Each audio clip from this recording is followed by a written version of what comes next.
Good evening. I hope that all of you are doing well. We are learning Maseches Yevamos Daf Chaf, and we're starting 2/3 of the way down, right next to the Tosfos of Le'arvinhu v'lisninhu. The Gemara has the words that says Asaba Maimer. That's where we're starting from today. Now, what we're doing now is analyzing a brisa that we quoted on Shabbos. This brisa began on the previous page and ends at the top of this page, and we're going through this brisa piecemeal. So let's go through this particular piece. Asaba Maimer ve'achar kach nolad lo ach. Let's say this was our case where Ruvain, Shimon, and Levi are all brothers. Ruvain's married to Rachel, Shimon's married to Shoshana, and they both fall to Levi in Yibum.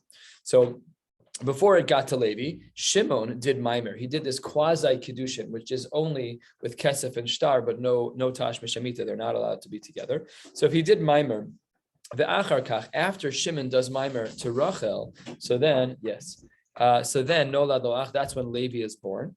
Oh, or the reverse. Shenolad loach, first Levi is born, and ve'achar kach asaba Maimer, and only then that's when Shimon does Maimer to Rachel. So says the Gemara, umeis, and then Shimon dies. So what is Levi's obligations to the two women, Rachel, who was Ruvain's wife, and Shoshana, who was Shimon's wife? So says the Gemara, Rishona yotza mishum esha sachev shelo haya be'olamo. The Tanakama holds that Levi is begeder, a brother-in-law to Rachel, and therefore they cannot be married. And ushniya choletzes v'lo misyabemes, and the second one, who is Shoshana, that's Shimon's wife, and Shimon just died, they cannot marry either. The shigas chalitza and not yibum.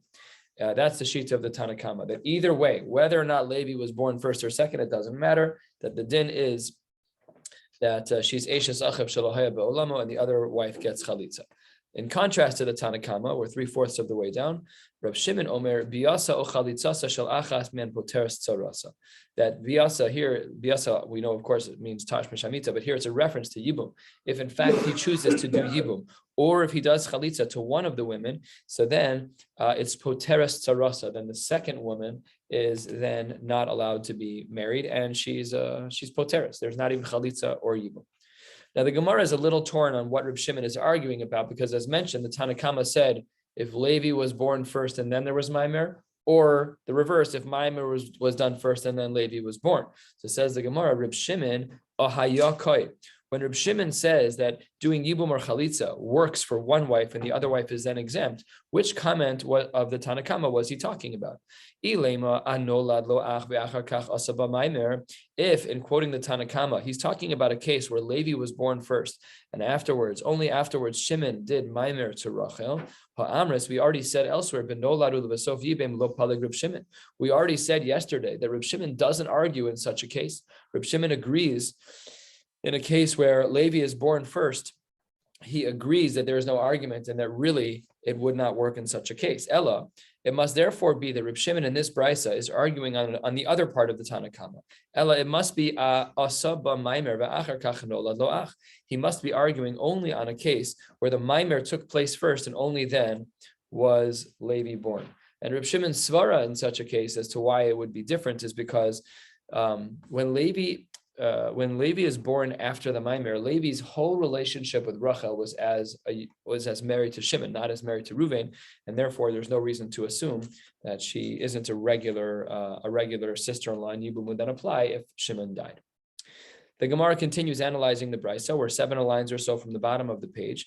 Chalatz lebailas Maimer. If there's chalitza that was done to Rachel, so then lo niftirat tzara. If Levi, who had both women, Rachel and Shoshana, fall to him be'yibum, if he does chalitza to the bailas Maimer, which is Rachel, that's Ruvain's wife, so then lo nifter ratzala, that does not work out. But that does not exempt Shoshana from something. She would need chalitza. Why? My taima, says the Gemara, what's the reason to make a distinction between the two? Because Maimer isn't a full-fledged marriage. Maimer is what we refer to, as the Rishonim point out, as Kiddusha Yevama. It's a very unique, middle-of-the-road type of marriage. And therefore, when we have two things at play, we have Shoshana and Rachel, each of which have different halachic marriage zikas as they were, so then things are different. My time says the Gemara mishum dehavet tzara vadai. We know that the status of the tzara is 100% clear. Ubailas maimer suffik, but when it comes to a bailas maimer, it's not really a full marriage. It's kind of it's a quasi kiddushin. Ve'ein suffik motzi midei vadai, and the fact that he does chalitza to the suffik, to the maimer, that does not generate anything definitive about Shoshana, who is a vadai. She's the tzara of Rachel, and therefore she would need chalitza. Now, this sugya was being discussed first of the very long lines Yud Testament Beis. Yosef Rav Menashe bar Zvid kamed Rav Huna. Rav Menashe bar Zvid was in front of Rav Huna. But Yosef Ka'amar and was talking and learning, and he says, "My time de Rav Shimon." What is the logic of Rav Shimon that Rav Shimon would say that if the Maimer was done first, that Levi is technically allowed to marry Rachel? What is his logic? Says the Gemara, if you haven't been paying attention for the last two blocks, that's all we've been talking about is the Shita of Reb Shimon. Says the Gemara, my time of the Reb Shimon. What a ridiculous question. That means you weren't paying attention in shiur. He says the reason why for Reb Shimon is obvious.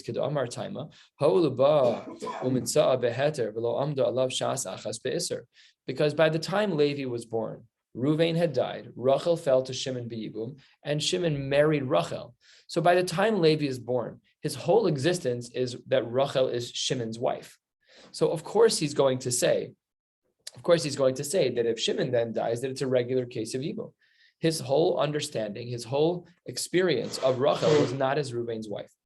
He actually never met Ruvain. Ruvain is his older brother. He never met Ruvain because Ruvain died. That's the only way that Rachel got pushed to Shimon b'yibum.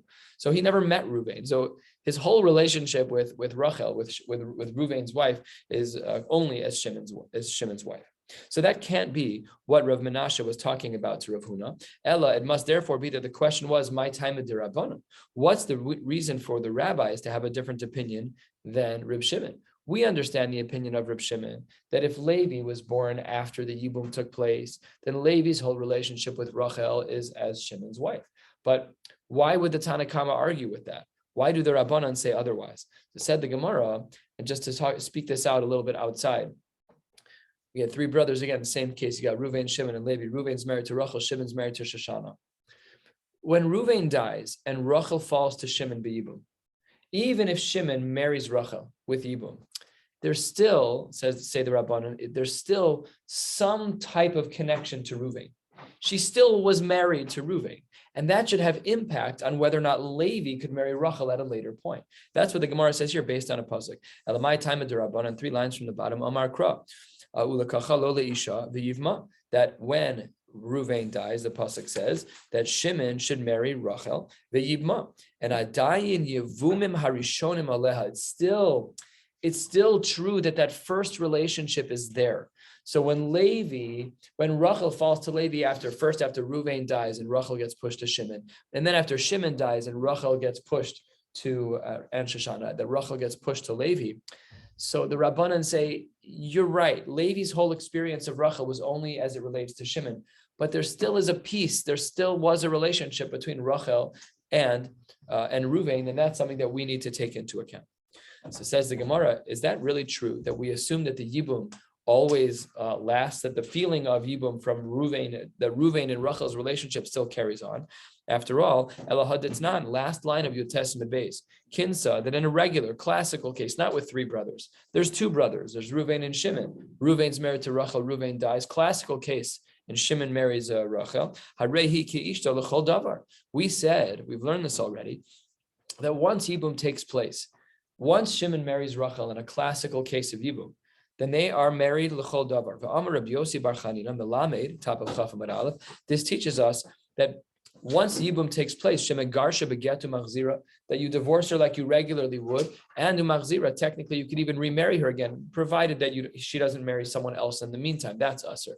But in a classical case of Yibum, this brisa says very clearly that we don't look back and say she still has a tethering to the previous husband. We don't look at it like that. She's free and clear. Once Ruvain dies and Rachel falls to Shimon and they get married, according to this Mishnah, the whole Yibum story as it relates to Rachel is over. It's over. So how can the Rabbanan say, when Levi when Levi has Rachel fall to Yibum after two brothers die, that there's still a remnant of Ruvain. Hare, we see that lechol davar, hare hikishta lechol davar. That in a classical case, we see that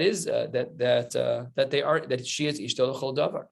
So the Gemara says on the top of Chaf Amud Aleph, Hasam nami lema v'yibma. Maybe we should say in that case of the Mishnah where we said Harehi kishta l'chol davar, why don't we also say v'yibma over there? The drasha from the word v'yibma in the pasuk, Adai nivumim harishanim alev v'tibay chalitza. Why don't we say that they should do chalitza? That yibum is never allowed, even in a classical case, because if it's true that we have the word v'yibma in our case of Reuben, Shimon, and Levi, which is not a classical case. And we say there that Levi has still some type of, that Rachel still has some type of connection to Ruvain. If that's what we have, then maybe we should always say that that's true, and Yibum is a bad idea. Parenthetically, we learned that Yibum is a bad idea. Anyways, that was the Gemara on Daf Gimel, I think it was on the bottom. The Gemara says, mitzvahs chalitza kodemes the mitzvahs yibum. We always try to do chalitza before we do yibum in general. But for whatever reason, why don't we assume that that's true here? Says the Gemara, shiny hasa. It's different over there in a classical case, because in a classical case, what does the pasuk say? To Amar Kra, ulekachalo leisha. That's the positive side of the pasuk, that he should marry her. Kevan shalakha naasesh ishto lechol davar. And that part of the pasuk is darshan as once they marry, then they're married like normal couple. The problem is that this pasuk has two parts to it. It's the part that we just read, which is a positive statement, and v'yibma, which implies that there's still some yibum. So it says the Gemara, ihachi, if it's true, you're going to say that they're married l'chol davar, then hachanami, then why? That was the question we asked against the Rabbanon.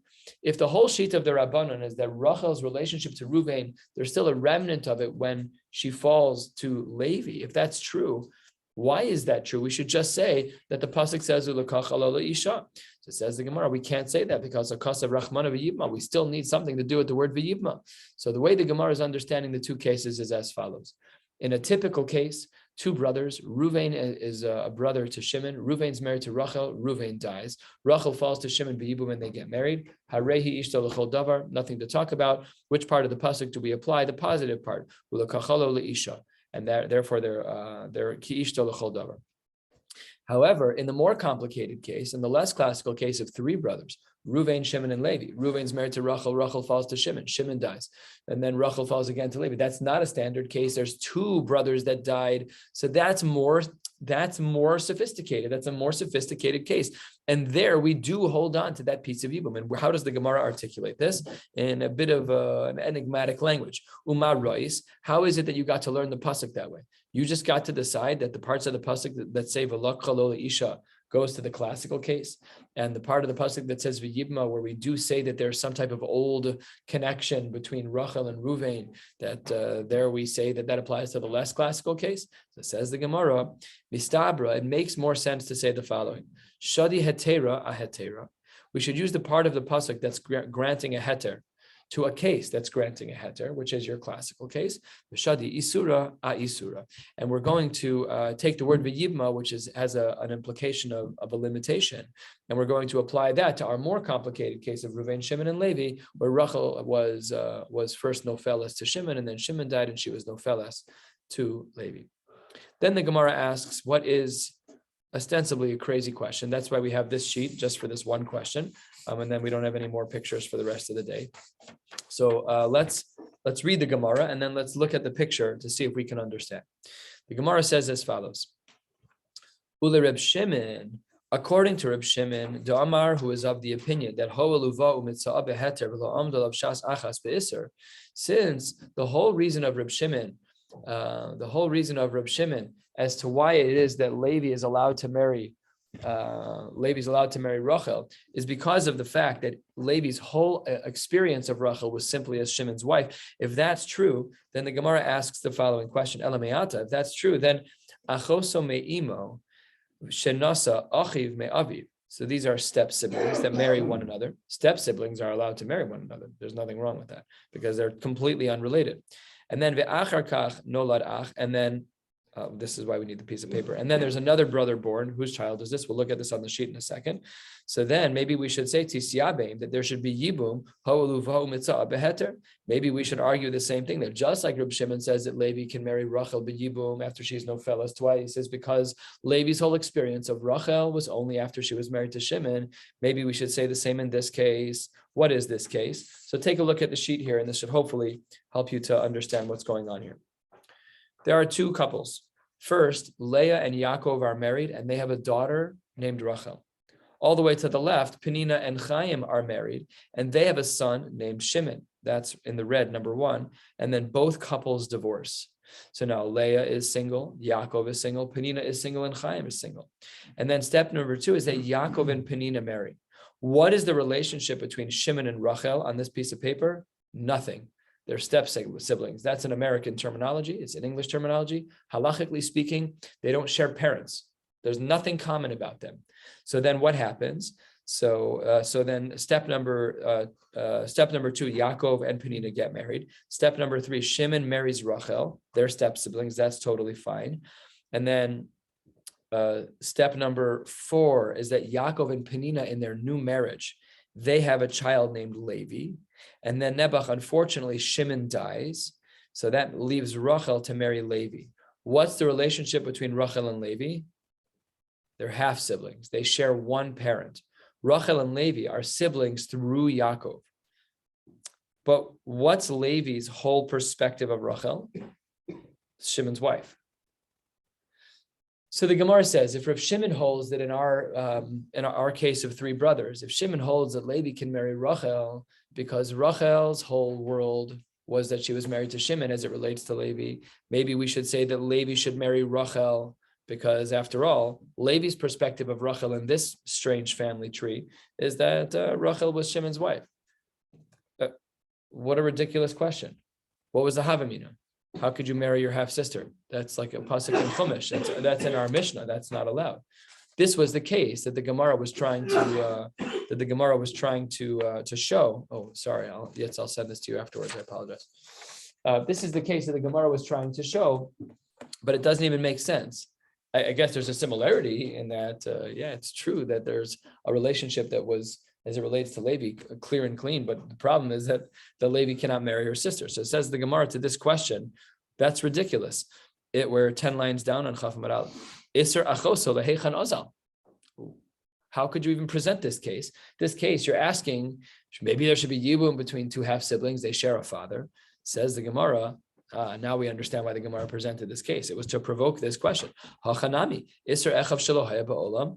Whatever happened to the Isser of Echav Shelo Haya Ba'olam? That's a question against the Rabbanon. How can the rabbis say that this is true? Or I'm sorry, how can Reb Shimon say that this is true? What happened to the Isser of Eshes Achiv Shelo Ba'olam? It seems to be that Reb Shimon completely ignores it. Says the Gemara, these two cases are not comparable for another reason. Hai Isura de Lesle Hatera. In the case that you presented as the question, when you were positing that Rachel and Levi on this document should get married as half siblings, there's never a heter for that. But in the case of Eshes Achiv Shelo Ba'olam, there is a heter for that because Yibum is mutter when it comes to Eshes Achiv under certain circumstances. So therefore, the Gemara rejects this comparison, and all of this was to try and understand a little bit of the sheets of the Rabbanan. That brings us to a new Mishnah on Chaf Amud Aleph. And this new Mishnah teaches us a couple things we already knew, and a couple things that are old. Let's start with one that we already knew. Says the Gemara, Klal Amru b'Yevama. We have a rule in general as it relates to a Yevama. Kol shehi Isser Erva. If one of the two wives has an Isser Erva, like the 15 cases in our opening Mishnah on Daf Beis, Lo choletzes v'lo misyabemes.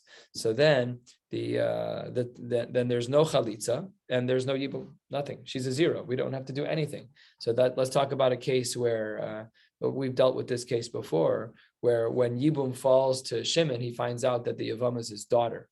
So Ruvain married Shimon's daughter. Ruvain died, which means that the daughter falls to her own father. You don't have to do chalitza and you don't have to do yibum. Zero. Lo choletzes v'lo misyabemes. The Mishnah continues, Isser mitzvah ve'isser kedusha. When there is a case of a marriage that is an Isser mitzvah, the Mishnah will detail what an Isser mitzvah is. It will also detail what an Isser kedusha is. In both of those cases, what's the din? Choletzes v'lo misyabemes. Then says the Gemara, Achosa shehi yevimta, if you have a sister who is the Yevama, as well, choletzes o misyabemes.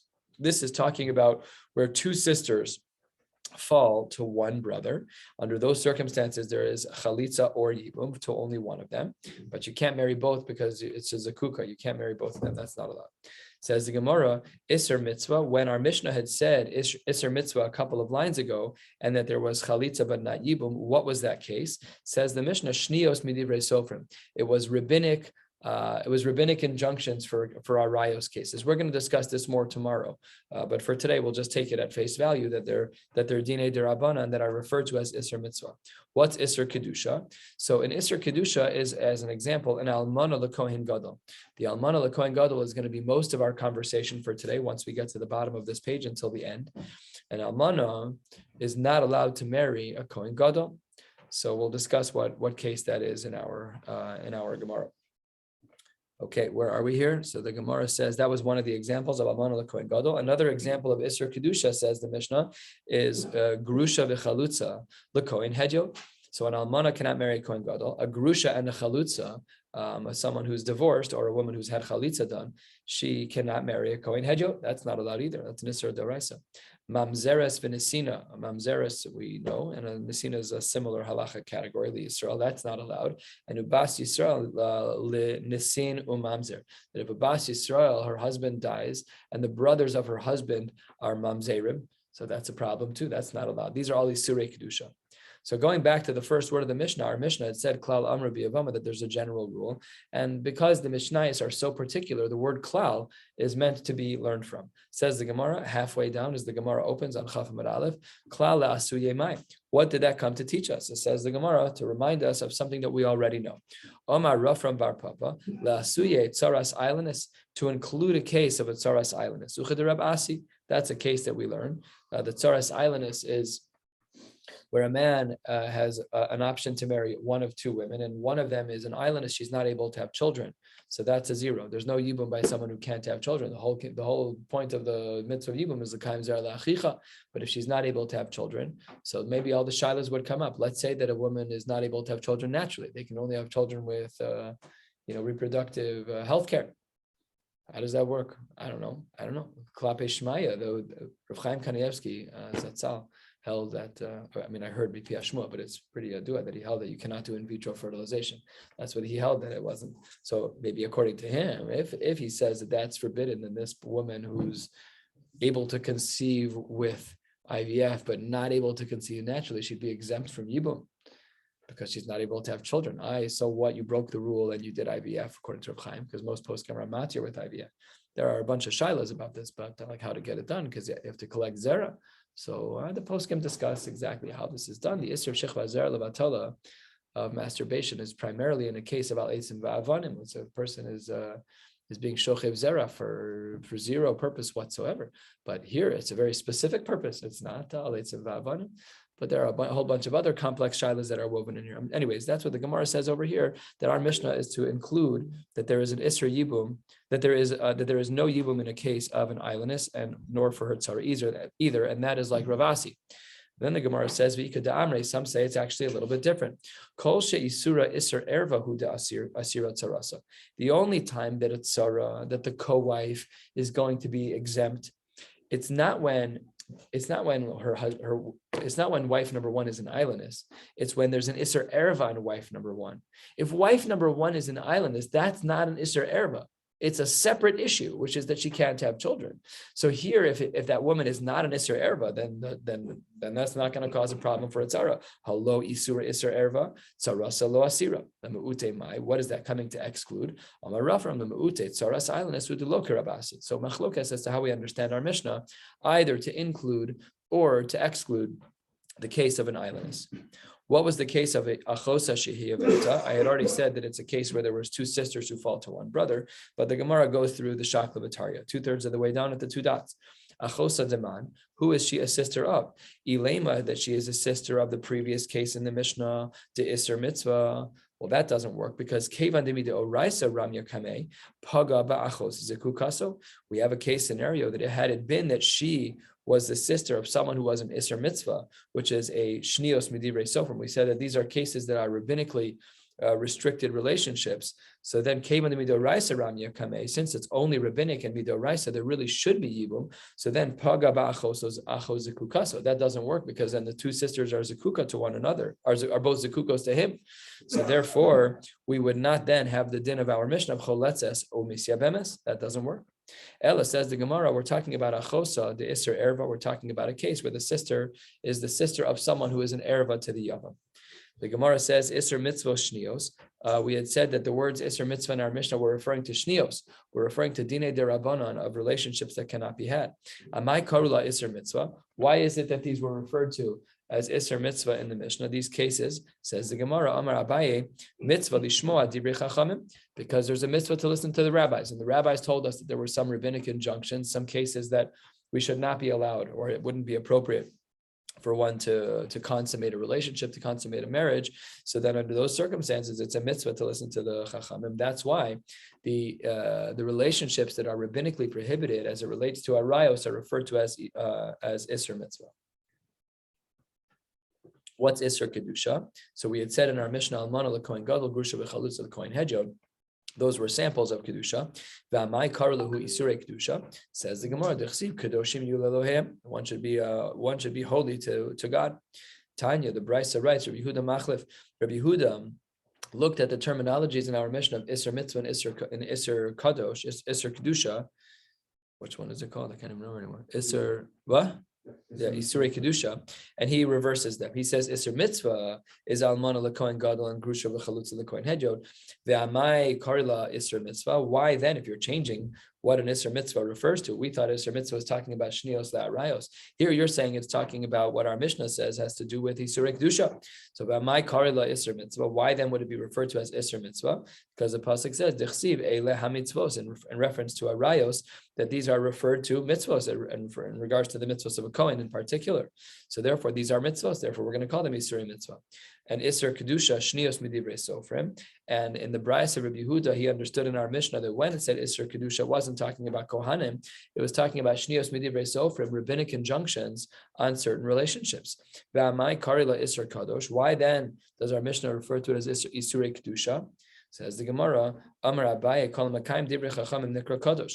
Anyone who fulfills the words of the Chachamim, those people are considered to be holy. Amar le Rava, there's a diuk here that doesn't feel so good. Says the Gemara, Amar le Rava v'chol she'enu makayim divrei chachamim kodoshu lo mikri, and Rasha nami lo mikri. You're going to say he's not going to be called a Rasha. Of course he's going to be. The way you wrote it is that only a tzaddik follows the chachamim. Everybody else is a Rasha. That's the implication. Elama Rava, you're right. You should change the language to Kadesh Atzmecha b'mutar lach. We should change the language to Kadesh Atzmecha b'mutar lach. So therefore, there's no negative implication. Is that a person should, each of us should, in our own ways. We should try to be kadosh in areas that are mutar to us. Try to show some self-restraint in areas that are mutar, not to the detriment of others, but in an area that we as individuals are able to grow by showing a degree of extra self-discipline that is deemed appropriate. At the next two dots, 10, 12 lines from the bottom of the page. We had said the case about an almana l'kohen gadol, and here the Gemara is going to go on a lengthy discussion about what the case is. Says the Gemara kapasik v'tani. We have a brisa that writes very clearly, lo shnamin hanisuin v'lo shnamin ha'erusin, that a kohen gadol is not allowed to marry an almana no matter what. A kohen gadol cannot marry an almana if she was nisuin, fully married, or even if she was from erusin, even if had she only been betrothed to someone before she fell to the kohen gadol b'yibum. Now let's analyze both parts. I understand if you tell me that she's married. I understand why that doesn't work for a Kohen Gadol. Because aseh velosa aseh, you have two things that the Kohen Gadol has as commandments, one positive, one negative. The aseh is that a Kohen Gadol has a mitzvahs aseh to marry a woman who is a basula, who is a virgin. Now, if a woman is fully married already under the assumption of tash mishamita, that's a bittul aseh, that's not allowed. And the losa aseh is that he's not allowed to marry an almana. So if you have the aseh of yibum against these two of the so you have on one side, you have the aseh of yibum. Good, we know we mitzvah yibum. But with a kohen gadol, he has this woman who is not a virgin anymore. She's married.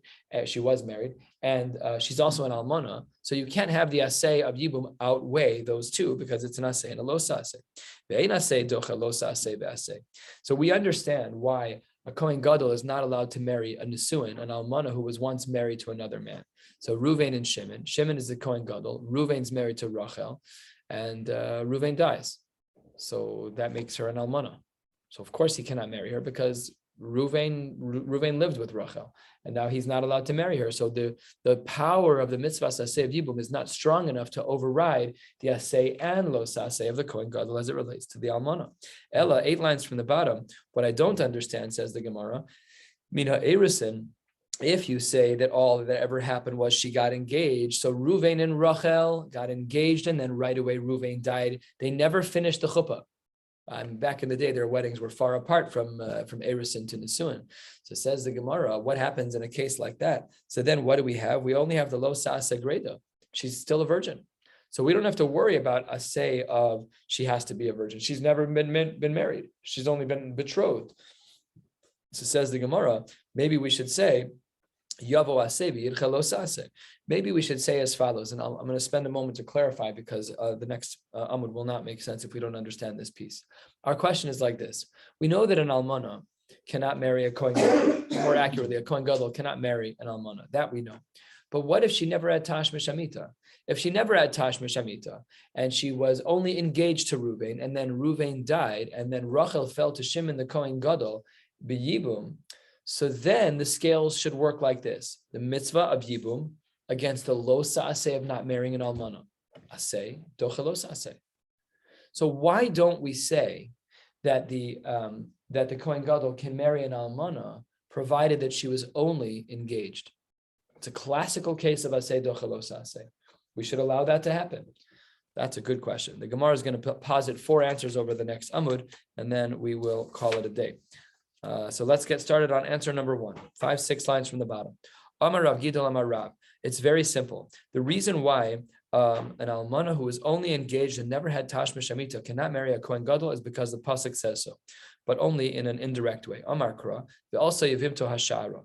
We're already talking about Yibum. She'ein Talmud Omar Yevimto. We're in the parsha of Yibum. You don't need to write the word Yevimto. Ma Talmud Omar Yevimto. Because Yesh Lecha Yevama Achas She'ola Lechalitza Ve'ena Ola Leyibum. There is one woman who is a Yevama who should be subject only to Chalitza and should not be subject to Yibum. Ve'ezozo. And who is this? This is Chai Ve'lavin. Any marriage that takes place where the marriage itself is Chai Ve'lavin, there we say there can only be Chalitza and there cannot be Yibum. So what's our case? Chai Ve'lavin, because he's not allowed to marry her because she's an almana, and that is an Isser De'oraisa.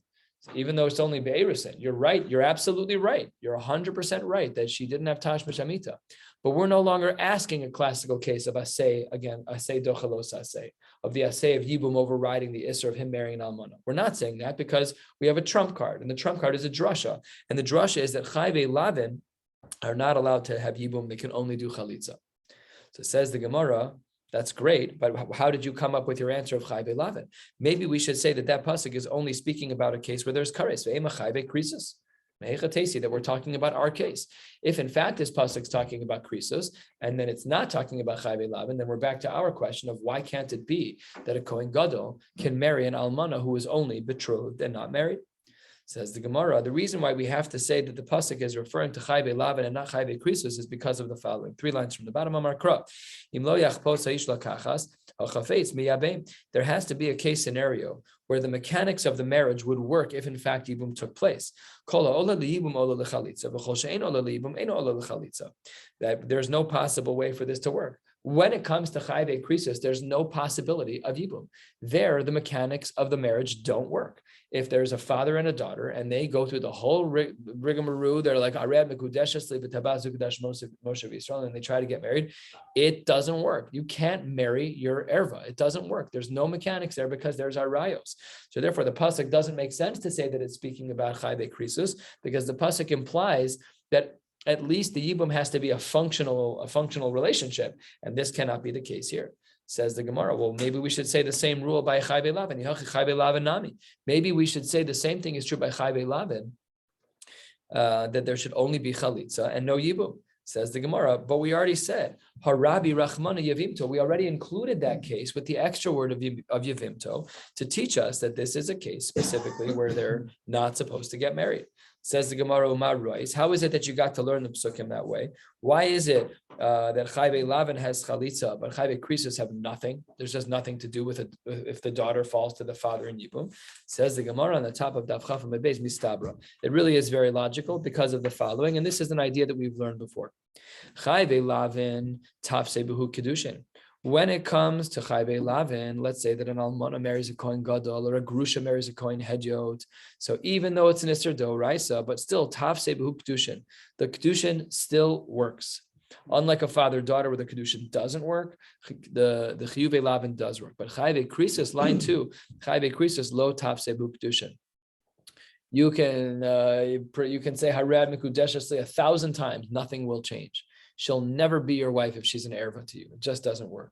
So therefore, we had said that the case that we're talking about with the Kohen Gadol is that it must be that the reason why the Almana cannot marry is because of the pasuk. And we said, well, maybe the pasuk's not talking about Chayve Lavin. Maybe it's talking about Chayve Krisus.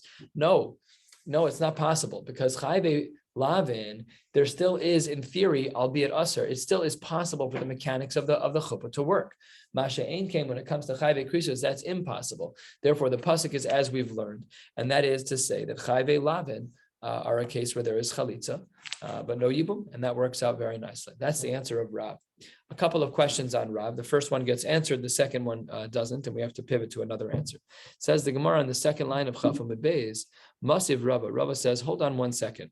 Our Mishnah spoke about Isser Mitzvah Isser Kedusha. In a case of Isser Mitzvah and Isser Kedusha, the Brisa writes as follows: that if there was bia, namely if there was yibum and or chalitza, the niftarat tzarasa. Then what that means is that the tzara of the woman that he married would be ptura. She does not need chalitza or yibum. Asks the Gemara Lamdish question as follows: If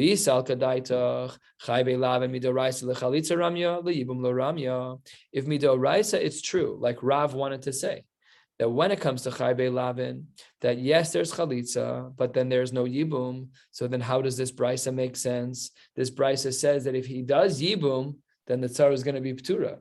But midoraisa, he has no din of yibum. You just said that Chayve Lavin have no yibum, they only have chalitza, Rab. So this brisa doesn't work for you.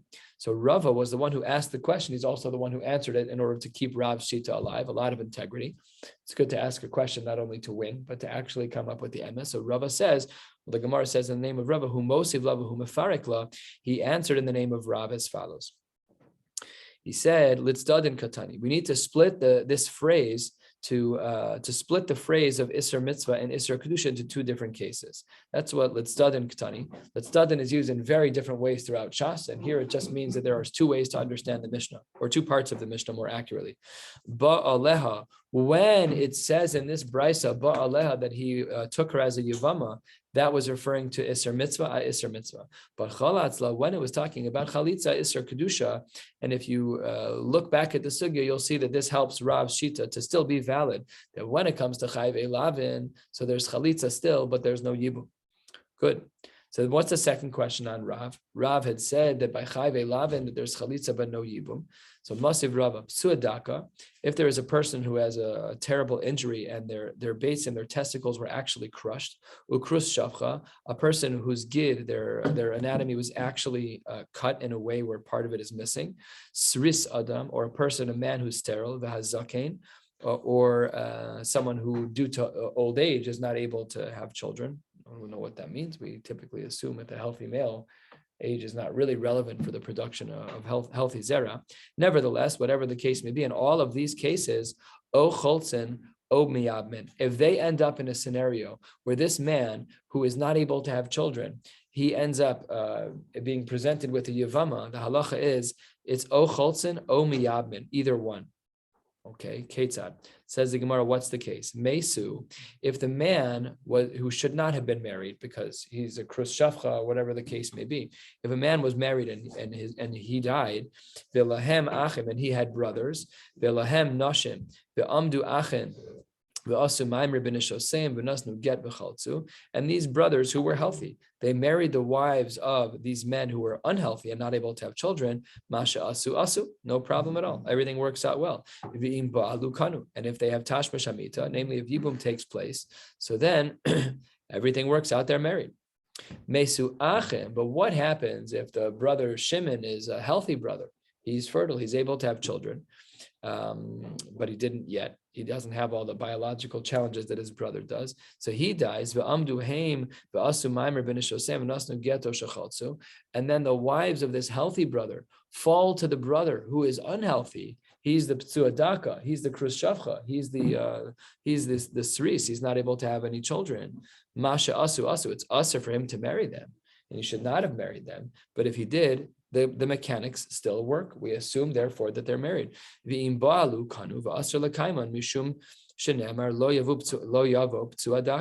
Says the Gemara, if they somehow had tashmish amita, with certain cases of this, that's very difficult to describe, but that's what the Gemara says. If in fact they had tashmish amita, so then they fulfilled the mitzvah of yibum. However, they cannot stay married. We'll learn about this more before the end of the page. But asur l'kaiman mishum shenemar lo yavav tzuadaka. You're not allowed to have this person marry into Klal Yisrael. So says the Gemara as follows: a question from Rava on Rav. V'isal kadaita chayve lavin mideoraisa lechalitza ramya liyibum lo ramya. If what you're saying is, Rav, that really when it comes to chayve lavin, that on a Torah level they can have chalitza. However, yibum is not shaykh by them. So what do we do with the brisa that says im ba'alu amai kanu? Why would that be the case? And therefore, with this, we reject Rav's answer. Remember, the question we're dealing with is how is it, or why is it that an almana who is only betrothed, why can she not marry a Kohen Gadol with a classical case of aseh dochelos aseh? We tried Rav's answer and it's rejected. We're just about halfway down, maybe a third of the way down on Chaf and Beis, and the Gemara presents our second answer. Elama Rava almana min ha'erusin nami aseh velo sa'asehu. It's a chiddush. The Gemara says, you're right, she still is a basula. She's never had tashmish amita. She got engaged to Ruvain and then Ruvain died, so they never had tashmish amita. But it's still not a classical case of aseh dochelos aseh. Why not? Because the pasuk says, "Dechsiv kedoshim yu lelohim." The pasuk says that you should be holy, and that's a mitzvah aseh. It's a mitzvah aseh to be holy. So what that also means is that the Kohen Gadol has a specific mitzvah aseh to be holy. He has a specific isser of not to marry an almana. And therefore, it's an aseh of yibum against the aseh and los aseh that's by the Kohen Gadol. Says the Gemara, if that's true, mamzeres v'nesina ma'ikal meimar. If it comes to a mamzer who doesn't have that parameter, then it's just by mamzer, it's only aseh dochelos aseh. Then we should say that the mamzer should be able to be married. He should be able to be part of the yibum cycle. Why? Because it's aseh dochelos aseh. Yibum is a mitzvah aseh. You're a mamzer. Okay, you're a mamzer. It's chayve lavit. But it's just an aseh dochelos aseh. There's nothing. That's the way things work. You're not allowed to remove tzaras. But if it's not an orla, that's too bad. It's just the way things work. So we should say that the mamzer, no. It says the Gemara, no, by the mamzer we have a different pasuk. Ksivis kadashtem, a different pasuk. Says the Gemara, if he's kadashtem, if it means that you have to be holy when you get married, so then yihachi kol Torah kula nami aseh v'los aseh. You just made every case of marriage a case of aseh and los aseh, because even if it's true, she's a basula, but he's kadashtem, everyone has to be holy. So says the Gemara, the Chsivis kadashtem ella. Therefore, we go to our third answer. Really, you're right. Really, technically speaking, a Kohen could marry a woman who was an almana but was only engaged and who never had tashmish amita. Ella ma rava gzeira almana min ha'erusin atu almana min ha'nesuin. Says the Gemara, why is it that a Kohen Gadol cannot marry an almana who was only engaged? The reason why is because we're afraid of making an error, that it's very easy to make a mistake to say, was she engaged or was she also married? I don't remember. So therefore, we have a gzera derabanan. It's a rabbinic injunction that if a woman is an almana from Erusin, she was only betrothed and she was not ever married, we have a gzera derabanan that a Kohen Gadol cannot marry her. Why not? Because we're afraid that it's so easy to mix that up with a woman who Taka did have relations with her first husband.